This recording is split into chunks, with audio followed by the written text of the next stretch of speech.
भगवान शिव कहते हैं, पार्वती, अब मैं 7वें अध्याय का महत्व बतलाता हूँ, जिसे सुनकर कानों में अमृत राशि भर जाती है।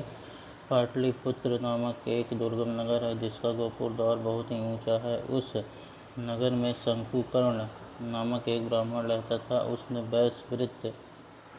वैश्यवृत्ति का आश्रय लेकर बहुत धन कमाया, किंतु न तो कभी पितरों का तर्पण किया और न देवताओं का पूजन। युवा धनोपार्जन में तत्पर होकर राजाओं को ही भोज दिया करता था।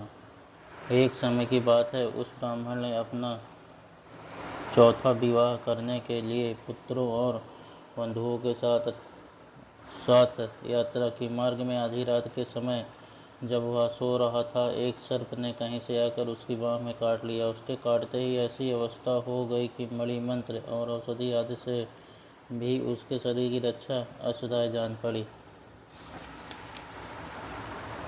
तत्पश्चात कुछ ही क्षणों में उसके प्राण पखेरु उड़ गए। फिर बहुत समय के बाद वह प्रेत सर्प योनि में उत्पन्न हुआ। उसका चित्त धन की वासना में बंधा था। उसने पूर्व वृत्तांत को स्मरण करके सोचा, मैंने जो घर के बाहर करोड़ों की संख्या में अपना धन गाड़ रखा है, उससे इन पुत्रों को वंचित करके स्वयं ही उसकी रक्षा करूंगा। एक दिन सांप की योनि से पीड़ित होकर पिता ने स्वप्न में अपने पुत्रों के समक्ष आकर अपना मनोभाव बताया। तब उसके निष्कुंठ पुत्रों ने सवेरे उठकर बड़े विस्मय के साथ एक दूसरे से स्वप्न की बातें कही। उनमें से मझला पुत्र कुदाल हाथ में लिए घर से निकला और जहाँ उसके पिता सर्प योनि धारण करके रहते थे, उस स्थान पर गया। उसे धन के स्थान का ठीक पता नहीं था, तो भी उसने चिन्हों से उसका ठीक निश्चय कर लिया और लोक बुद्धि से वहाँ पहुँचकर बावी को खोदना आरंभ किया। तब उस बावी से बड़ा भयानक सांप प्रकट हुआ और बोला, हो मूढ़, तू कौन है? किस लिए आया है? क्यों बिल खोद रहा है? अथवा किसने तुझे भेजा है? ये सारी बातें मेरे सामने बता। पुत्र बोला, मैं आपका पुत्र हूँ, मेरा नाम शिव है। मैं रात्रि में देखे हुए स्वप्न से विस्मित होकर यहाँ का स्वर्ण लेने के कौतूहल से आया हूँ। पुत्र की वाणी सुनकर वह सांप हंसता हुआ उच्च स्वर से इस प्रकार स्पष्ट वचन बोला, यदि तू मेरा पुत्र है तो मुझे शीघ्र ही बंधन से मुक्त कर। मैं पूर्व जन्म के गड़े हुए धन के ही लिए सर्प योनि में उत्पन्न हुआ हूँ। पुत्र ने पूछा, पिताजी, आपकी मुक्ति कैसे होगी? इसका उपाय मुझे बताइए, क्योंकि मैं इस रात में सब लोगों को छोड़कर आपके पास आया हूँ।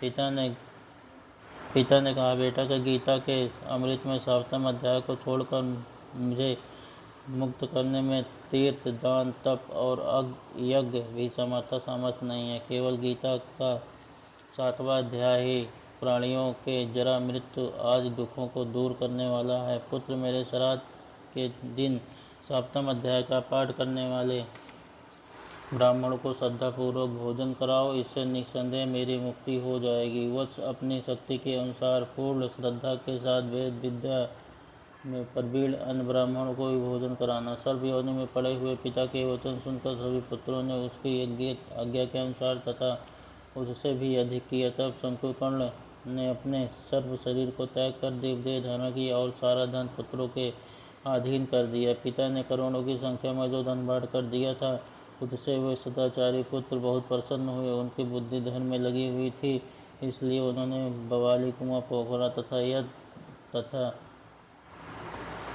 देव मंदिर के लिए उस धन का उपयोग किया और नाशाला भी बनवाई। तत्पश्चात 7वें अध्याय का सदा जप करते हुए उन्होंने मोक्ष प्राप्त किया। पार्वती, यह तुम्हें 7वें अध्याय का महत्व बताया गया है, जिसके श्रवण मात्र से मानव सब पाप कोशों से मुक्त हो जाता है।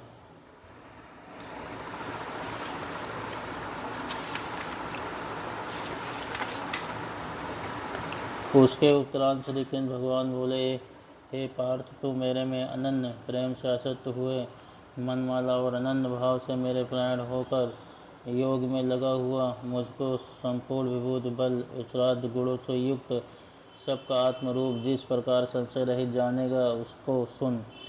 मैं तेरे लिए इस रहस्य सहित तत्वज्ञान को संपूर्णता से कहूँगा कि जिसको जानकर संसार में फिर और कुछ भी जानने योग शेष नहीं रहता। हजारों मनुष्यों में मनुष्यों में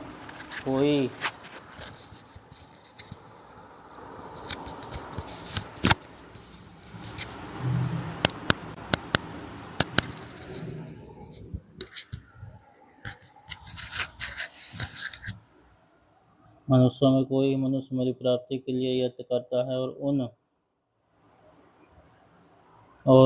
उन यत्न करता है और उन यत्न करने वाले योगियों में भी कोई ही पुरुष मेरे प्राण हुआ मेरे को तत्व से जानता है, अर्थात यथार्थ मर्म से जानता है। अर्जुन, पृथ्वी, जल, अग्नि, वायु और आकाश तथा मन, बुद्धि और अहंकार भी ऐसे ही 8 प्रकार से विविक्त हुई मेरी प्रकृति है। यह 8 प्रकार के भेदों वाली तो अपरा है, अर्थात मेरी जड़ प्रकृति है। और हे महाभाव, इससे दूसरी को मेरी जीव रूपा परा अर्थात चेतना प्रकृति जान की जिससे जिससे यह संपूर्ण जगत धारण किया जाता है। अर्जुन, तू ऐसा समझ कि संपूर्ण भूत इन दोनों प्रकृतियों से उत्पत्ति वाले हैं और मैं संपूर्ण जगत का उत्पत्ति तथा प्रलय रूप हूँ, अर्थात संपूर्ण जगत का मूल कारण हूँ। इसलिए हे धनंजय, मेरे से सिवा किंच मात्र भी दूसरी वस्तु नहीं है। यह संपूर्ण जगत सूत्र के मणियों के दृश्य मेरे में गुथा हुआ है। हे अर्जुन, जल में मैं रस हूँ तथा चंद्रमा और सूर्य में प्रकाश हूँ और संपूर्ण वेदों में ओमकार हूँ तथा शब्द में आकाश में शब्द और पुरुषों में पुरुष तत्व हूँ। पृथ्वी में पवित्र गंध और अग्नि में तेज हूँ और संपूर्ण भूतों में उनका जीवन हूँ, अर्थात जिससे वे जीते हैं वह मैं हूँ और तपस्वियों में तप हूँ। हे अर्जुन, तू संपूर्ण भूतों का सनातन कारण मेरे को ही जान। मैं बुद्धिमानों की बुद्धि और तेजस्वियों का तेज हूँ। हे भारत श्रेष्ठ, मैं बलवानों का आश्रित और कामनाओं से रहित बल अर्थात सामर्थ्य हूँ और सब भूतों में धर्म के अनुकूल अर्थात शास्त्र के अनुकूल काम हूँ।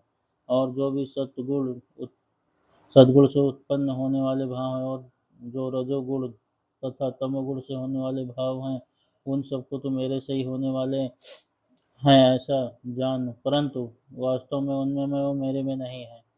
गुणों के कारूप सात्विक, राजस और तामस, इन तीनों प्रकार के भावों से अर्थात राग, द्वेष, विकारों और संपूर्ण विषयों से यह सब संसार मोहित हो रहा है। इसलिए इन तीनों गुणों से परे मुझ अविनाशी को तत्व से नहीं जानता है, क्योंकि यह लौकिक अर्थात अति अद्भुत त्रिगुण मई मेरी योग माया बड़ी दुस्तर है। परंतु जो पुरुष मेरे को निरंतर निरंतर भजते हैं वो इस माया को उल्लंघन कर जाते हैं, अर्थात संसार से तर जाते हैं।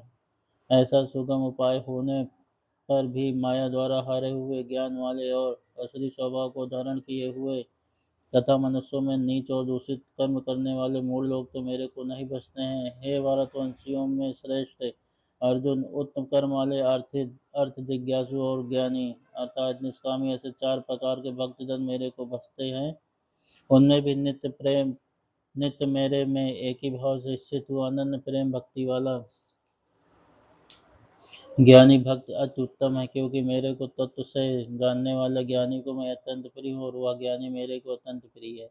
यद्यपि ये सब ही उदार है, अर्थात श्रद्धा सहित मेरे भजन के लिए समय लगाने वाले होने से उत्तम है, परंतु ज्ञानी तो साक्षात मेरा स्वरूप ही ऐसा मेरा मत है, क्योंकि वह स्थिर बुद्धि ज्ञानी भक्त अति उत्तम गत स्वरूप मेरे में ही अच्छी प्रकार स्थित है। जो बहुत जन्मों के अंत के जन्म में तत्व ज्ञान को प्राप्त हुआ ज्ञानी सब कुछ वासुदेव ही है, अर्थात वासुदेव के सिवा अन्य कुछ है ही नहीं। इस प्रकार मेरे को बसता है वह महात्मा अति दुर्लभ है।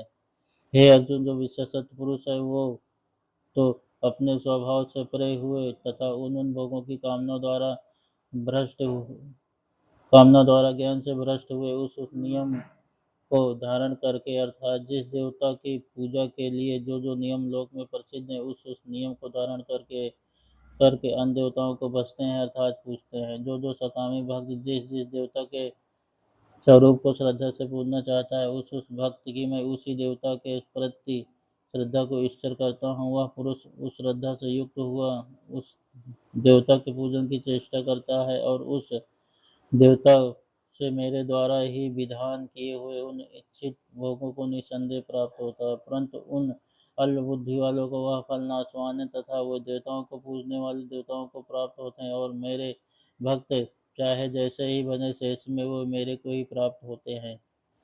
ऐसा होने पर भी सब मनुष्य मेरा भजन नहीं करते हैं। इसका कारण यह है कि बुद्धिहीन पुरुष मेरे में अनुत्तम अर्थात जिससे उत्तम और कुछ भी नहीं है ऐसे अविनाशी परम भाव को अर्थात अजन्मा अविनाशी हुआ भी अपनी माया से प्रकट होता हूँ। ऐसे प्रभाव को तत्व से न जानते हुए मन इंद्रियों से परे मुझ सच्चिदानंद घन परमात्मा को मनुष्य की भांति जन्म कर व्यक्ति भाव को प्राप्त हुआ मानते हैं। अपनी योग माया से छिपा हुआ मैं सबके प्रत्यक्ष नहीं होता हूँ, इसलिए यह अज्ञानी मनुष्य मुझ जन्म रहित अविनाशी परमात्मा को तुझसे नहीं जानता अर्थात मेरे को जन्मने मरने वाला समझता है। हे अर्जुन, संपूर्ण भूतों में व्यतीत हुए और वर्तमान में स्थित तथा आगे होने वाले सब भूतों को मैं जानता हूँ, परंतु मेरे को कोई भी